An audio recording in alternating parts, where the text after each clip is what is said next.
بسم اللہ الرحمن الرحیم۔ السلام علیکم ورحمۃ اللہ وبرکاتہ۔ عاصم نام کی مکمل تفصیل۔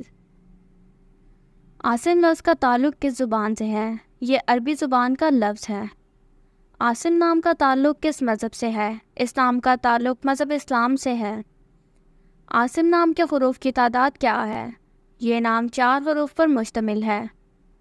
عاصم نام کا استعمال کس جنس کے لیے ہوتا ہے؟ یہ نام لڑکوں کے لیے استعمال ہوتا ہے۔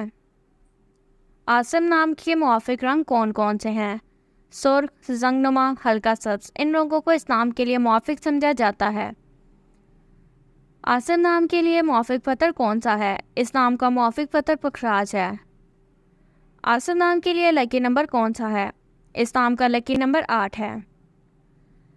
عاصم لفظ کے اردو معنی کیا ہے؟ حفاظت کرنے والا۔ اس نام کے اردو معنی ہے۔ عاصم سے مطابقت رکھنے والے چند ہمانی نام: عاشر، عاشق، عاصر، آصف۔ عاصم نام کا استعمال زیادہ تر کن ممالک میں ہوتا ہے؟ اس نام کا استعمال اسلامی ممالک میں ہوتا ہے۔ عاصم نام سے متعلق نیمرولوجی۔ عدد 1 کے لوگوں کی خصوصیات یہ ہے کہ وہ بہت معروف ہوتے ہیں، یعنی ان میں ایک اچھے لیڈر کی خوبی ہوتی ہے۔ وہ کسی دوسرے پر بھروسہ کرنے کی بجائے صرف اپنے آپ پر انحصار کرنے پر یقین رکھتے ہیں۔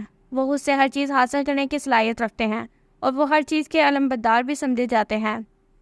وہ خود مختار ہیں، اس لیے وہ ہر چیز کو خود سے شروع کرنے میں بھی یقین رکھتے ہیں۔ وہ کسی پر انحصار نہیں کرتے اور ہر چیز میں خود مختار ہیں۔ Thanks for watching this video. تو دوستو، یہ تھی عاصم نام کی مکمل تفصیل۔ اگر آپ بھی اپنے نام کی مکمل تفصیل جاننا چاہتے ہیں تو اپنا نام کمنٹ سیکشن میں کمنٹ کیجیے اور جانیے اپنے نام کے بارے میں دلچسپ معلومات۔ Please like and subscribe our channel for more videos.